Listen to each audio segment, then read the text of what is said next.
अगर आप ये सर्च करते हो इंडिया टॉप 10 हॉन्टेड प्लेस, तो इन हॉन्टेड प्लेस की लिस्ट में आपको शनिवार वाड़ा प्लेस भी देखने को मिल जाएगा। इंडिया के इन टॉप 10 हॉन्टेड प्लेस की लिस्ट में शामिल होने वाले शनिवार वाड़ा की स्टोरी क्या आपको पता है? शनिवार वाड़ा एक महल जिसे बनाने की शुरुआत शनिवार वाले दिन से हुई, तब से यह महल शनिवार वाड़ा कहा जाने लगा। इसके पीछे जो स्टोरी है वो काफी दर्दनाक है। यह स्टोरी है मराठों के 10वें पेशवा नारायण राव की, जो अपने काका रघुनाथ राव से आज भी मदद की गुहार मांग रही है। आज से 250 साल पहले 10 अगस्त 1755 को मराठों के 10वें पेशवा नारायण राव का जन्म होता है। जब नारायण राव मात्र 8 साल के थे तब उनकी शादी गंगाबाई साठे से होती है। फिर कुछ सालों बाद मराठों और अहमद शाह अब्दाली के बीच एक युद्ध होता है जो आपने भी हिस्ट्री में पढ़ा होगा, और वो है पानीपत की तीसरी लड़ाई, the third battle of Panipat, जिसमें नारायण राव के बड़े भाई माधव राव शहीद हो जाते हैं। अब अगला उत्तराधिकारी नारायण राव को बनाया जाए, जो उस समय 17 साल के होते हैं। बट नारायण राव का पेशवा बनना, उनके चाचा को यह बात अब खटकने लगती, जिस चीज का पता अब नारायण राव को चल जाता है। अब नारायण राव अपने चाचा के इस षड्यंत्र को रोकने के लिए अपने चाचा को सभी आरामदायक चीजों के साथ नजरबंद कर देते हैं, और इसके साथ ही रघुनाथ राव के भागने के सभी प्रयासों को फेल भी कर देते हैं। फिर एक दिन नारायण राव के पेशवा बनने के 8 महीने बाद कुछ ऐसा होता है जिससे कि आज ये शनिवार वाड़ा इंडिया के टॉप 10 हॉन्टेड प्लेस की लिस्ट में शामिल हो जाता है। वो है नारायण राव के चाचा चाची के षड्यंत्रों से होने वाली नारायण पेशवा की दर्दनाक मौत। होता यह है कि नारायण राव ने अपने चाचा के षड्यंत्रों को जानकर उन्हें नजरबंद तो कर देते, बट वे अपनी चाची आनंदीबाई के चल रहे षड्यंत्रों को पहचान नहीं पाते। होता यह है कि शनिवार वाड़ा में गणेश चतुर्थी के सेलिब्रेशन के आखिरी दिन चल रहे होते,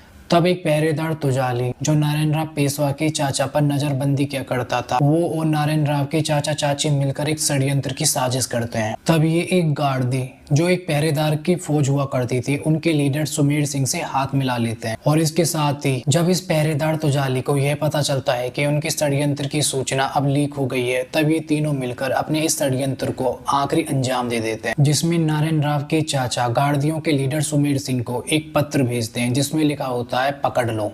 बट अब इस पत्र को नारायण राव की चाची बदलकर मार डालो लिखवा देती है और उसे बदल देती है। फिर आता है 30 अगस्त 1773 का दिन, जिसमें गार्दियों के लीडर सुमेर सिंह अपने 500 साथियों के साथ शनिवार वाड़ा में एंटर कर जाते हैं। जब यह बात नारायण राव को पता चलती है कि सुमेर सिंह शनिवार वाड़ा में उसको मारने के लिए एंटर कर चुका है, तब वे दौड़ते हुए अपनी मौसी के पास जाते हैं, जिसमें वे उन्हें अपने चाचा रघुनाथ के पास जाने के लिए बोलती है। जब वे अपने चाचा रघुनाथ राव के पास जाते हैं और उनसे विनती करने लगते हैं काका माला वाचवा, बट तब तक बहुत देर हो चुकी होती है, क्योंकि गार्दियों के लीडर सुमेर सिंह अब वहां पहुंच जाते हैं और अपनी तलवार से नारायण राव पेशवा के कई टुकड़े कर देता है। नारायण राव जो उस समय 18 साल के थे, उनकी बेरहमी के साथ हत्या कर दी जाती है। यहाँ तक की स्टोरी तो आप सबको पता होगी, बट क्या आपको यह पता है स्टोरी के बाद क्या होता है? अब रघुनाथ राव अल्पकाल यानी कुछ समय के लिए गद्दी पर बैठ जाता है, बट अब नाना फडणवीस मराठों की न्याय प्रणाली के जरिए रघुनाथ राव को दोषी सिद्ध कर देते हैं, जिसमें अब रघुनाथ राव भागकर कहीं छिप जाते हैं। बट अब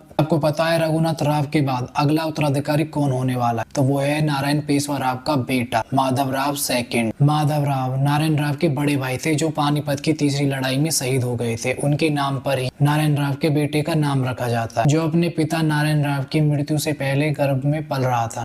बट कहानी फिर से एक बार और डार्क मोड़ ले लेती है। जब नारायण राव पेशवा का बेटा 21 साल का होता है, तब वे अपने नाना फडणवीस के कठोर प्रयासों से तंग होकर शनिवार वाड़ा की ऊंची दीवारों से कूदकर अपनी आत्महत्या कर लेता है। यह थी मराठाओं के इतिहास की एक दुखद घटना और इस प्लेस शनिवार वाड़ा की एक डार्क स्टोरी। अब बात करते हैं यहाँ पर आग कब लगी थी। जब अंग्रेज 1818 में थर्ड एंग्लो मराठा युद्ध जीतने के बाद इस शनिवार वाड़ा पर अपना कब्जा कर लेते हैं, तब यह जगह वहाँ पर काम करने वाले लोगों को अपनी प्रेजेंस का होने का एहसास कराने लगती है, जैसे कि किसी परछाइयों का दिखना या काका माला वाचवा की आवाज का सुनाई देना। और नारायण राव पेशवा की जो डेथ की डिटेल्ड जानकारी है, यह जानकारी हमें पेशवा के देहांत इस बुक से काफी डीपली जानने को मिलती है। कई लोगों ने ऐसा बताया है कि पूर्णिमा वाले दिन इस शनिवार वाड़ा किले में काका माला वाचवा की आवाज सुनाई देने को मिलती है। इस शनिवार वाड़ा किले के अंग्रेजों के अधीन होने के कुछ सालों बाद इस महल में एक रहस्यमय तरीके से आग लग जाती है। आग कैसे लगती है, इस चीज का रहस्य आज भी अज्ञात है। यह शनिवार वाड़ा महल लकड़ी से बना होने के कारण इस महल का 75% हिस्सा आग में जल जाता है, और जो चीज वहाँ बचती है वह है वहाँ की नींव। उन बची नींव के अवशेषों को देखकर आज भी ये अंदाजा लगाया जाता है कि यह महल उस समय कैसा हुआ करता होगा।